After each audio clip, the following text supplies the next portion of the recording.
Sekarang pertanyaan kritis dari saya.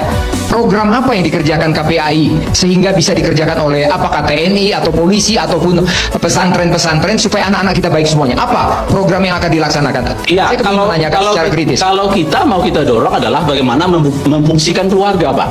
Karena bagaimanapun juga keluarga punya hak untuk mendidik, mendampingi dan mengasuh. Sudahkah negara memampukan keluarga? Karena di Konvensi Hak Anak, di Undang-Undang Perlindungan Anak, memampukan keluarga adalah tugas utama. Kalau keluarga nggak mampu mengasuh, ya kasih sampai ke tadi dia lakukan peningkatan pengasuhan.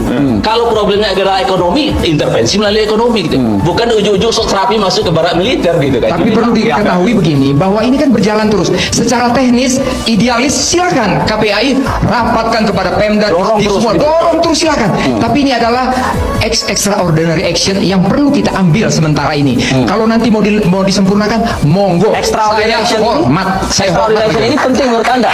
Penting. Bukan hanya gimmick semata. Bukan hanya gimmick, karena situasional seperti ini yang sesuai dengan yang tadi saya katakan, survei dan lain-lain sebagainya. Gini, Bang Jasra, tadi kan Anda katakan bahwa rumah nih ya yang harus jadi fondasi utama. Kan kalau kita ngobrol di pertemuan sebelumnya, masalah rumah, sekolah, kemudian masyarakat adalah sebetulnya fondasi utama menurut Ki Hajar Dewantoro. Tapi ketika tiga ini sudah tidak bisa mengcover, kalau Kak Seto bilang nih pendidikan non formal ya pendidikan karakter ini di barak ini. Nah, menurut Anda gimana? Iya, saya percaya tiga ini bisa gitu ya. Cuman pertanyaan kita, sudahkah dievaluasi secara transparan? Kita nggak menemukan itu gitu. Apa problemnya? Apakah problemnya anggarannya kah? Atau SDM psikolog profesional tadi tidak tersedia? Atau tokoh-tokoh agama kita, tokoh adat kita belum difungsikan misalnya? Ini yang kita inginkan, sinergi, diperkuat ekosistem perlindungan anak ini. Pemimpin boleh datang dan pergi, tapi ekosistem perlindungan anak ada selama-lamanya. Nah, ini yang harus kita perkuat. Regulasi yang didorong. Iya, silakan. Ini apa yang disampaikan benar banget. Silakan. Tapi kan kita lihat survei statistik dari UNICEF 2016, sekarang 2025. Berapa tahun itu?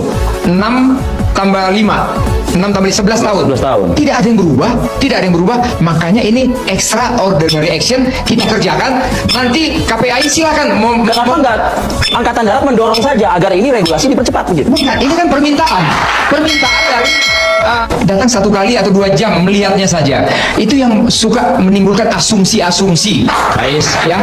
Dan saya mau nambahkan begini. Saya mau menambahkan Kami di KPAI, prinsip partisipasi anak itu penting, Pak. Betul. Dengar pendapat anak, bertanya kepada Betul. anak, gitu ya. Betul, oke. Karena yang dididik itu anak, Pak. Iya, saya potong sedikit. Ya. Kasih kita lihat negara-negara lain memuji apa program yang ada di Indonesia ini, khususnya yang lagi dikerjakan KDM ini. Ada salah satu negara, Islandia. Dia sangat bangga dengan kita. Kenapa kita orang Indonesia sendiri tidak bangga dengan program-program bangsa kita sendiri? Mungkin bisa melihat program tahun 90-an, 93 ini dilakukan oleh Kodam Jakarta. Menarik disampaikan oleh Tirto ID, saya baca tadi gitu ya. Tahun 93 ini program ini pernah jalan, yang disebut dengan Sekolah Kodim, Pak. Sekolah Kodim, kemudian sama anak-anak tawuran keresahan Jakarta waktu itu gitu ya. Kemudian masuklah, awalnya sebulan tapi 4 hari Mas Fadil dilakukan gitu ya. Tapi 2 tahun setelah itu data menunjukkan kejahatan terhadap anak, kemudian anak membunuh anak itu justru meningkat. Ini data yang disampaikan oleh Dinas Pendidikan DKI gitu. Jadi kita harus belajar di situ.